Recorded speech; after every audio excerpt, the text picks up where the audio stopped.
काम चांगलं करून खूप चांगले पैसे मिळतात. सगळ्या मुलांना मुलींचाही प्रॉब्लेम नाही की लोक म्हणतात शेतकऱ्याच्या मुलांना मुली देत नाही. 1,00,000-1,50,000 रुपये महिन्याला कमवलं, निर्व्यसनी राहून शेतात रोज काम करतो, हिरोपेक्षा सुंदर काम करणारा मुलगा कोणाला नको आहे?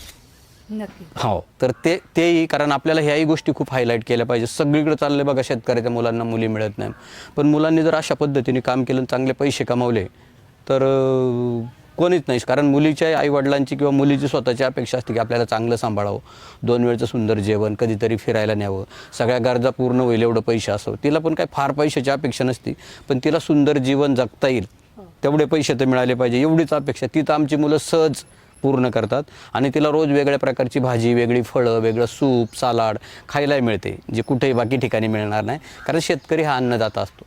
तर त्या पद्धतीचं काम तुमच्या त्या व्हिडिओनी गाजल्यानंतर खूप मोठी जबाबदारी आली. खूप पाहिल्यानंतर लोकांचे खूप फोन यायला लागले. मी तुम्हालाही त्यावेळेस सांगायचो की दिवसाला 100, 150, 200 फोन येतात. दर्डा साहेबांचाही त्याच्यामध्ये फोन आला की तुम्ही काय करताय असं, की आम्हाला पण खूप लोक तुमचा नंबर मागतात. म्हणजे इतकं चांगलं आणि सहज घेतलेला तो इंटरव्ह्यू होता, अगदी समोरासमोर टेबलवर बसून बोलता बोलता.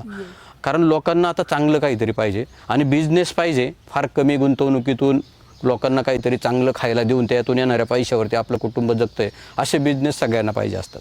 तर ते काम आम्ही गेल्या आता 26 वर्षापासून करतोय.